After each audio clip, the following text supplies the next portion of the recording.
Evening எல்லா வேலையும் முடிச்சுட்டு நாங்கள் வாக்கிங் கிளம்பிட்டோம். இன்றைக்கி எங்கள் தோஸ்த் யாருமே இல்லை, எல்லாருமே கொஞ்சம் வெளியே போயிருந்தாங்களா. அதனால் இப்போ 2-3 நாளாகவே நாங்கள் தனியாக தான் இருக்கிறோம். எங்களுக்கே ரொம்ப போர் அடிக்கி. சரின்னு சொல்லிட்டு விளையாட விட்டுட்டு இருந்தேன். அப்போ தான் உங்கள் கூட வேலை பார்க்குறவங்க கடைக்கு வந்திருந்தாங்க. இந்த சேவ் பாக்கெட் வாங்கி கொடுத்துருந்தாங்க. சாப்பிட்றான், நான் சொல்கிறான். சரின்னு சொல்லிட்டு ரவுண்ட் அடிச்சுட்டு வந்தால் மணி 7 ஆகிட்டு பார்த்துக்கோங்க. ஆனாலும் வீட்டுக்கு வர மாட்டேன்னு ஒரே அழுகை. சரின்ட்டு சமாதானம்லாம் படுத்திட்டு அப்புறம் அவன் சமைச்சு எல்லாத்துக்கும் ஊட்டி விட்றேன்னு சொல்லிட்டு ஊட்டி விட்டுட்டு இருந்தான். ஒரு வழியாக சமாதானப்படுத்திட்டு டின்னர் பண்ண ஸ்டார்ட் பண்ணிட்டேன். இன்றைக்கி இட்லியும் தக்காளி சட்னியும் தான்.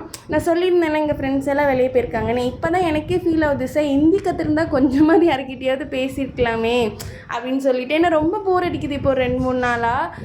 இங்கிலீஷ் தெரியும், அப்புறமேட்டு தமிழ்காரங்க இருக்காங்கன்னு ஹிந்தி கற்றுக்கவே இல்லை. இங்கே ஹிந்திக்காரங்க பேசுவாங்க, ஆனால் சகஜமாக பேச முடியாது இல்லை, சும்மா ஒவ்வொரு வார்த்தை இங்கிலீஷில் தான் பேசுகிறோம். ஆனால் அதனால் ஹிந்தி கற்றுக்கணும்னு இப்போ தோணுது. ஸோ உங்களுக்கு ஏதாவது டிப்ஸ் தெரிஞ்சால் மறக்காமல் கமெண்ட் பண்ணுங்கள். நாளைக்கு பார்க்கலாம். டடா, பை பாய்.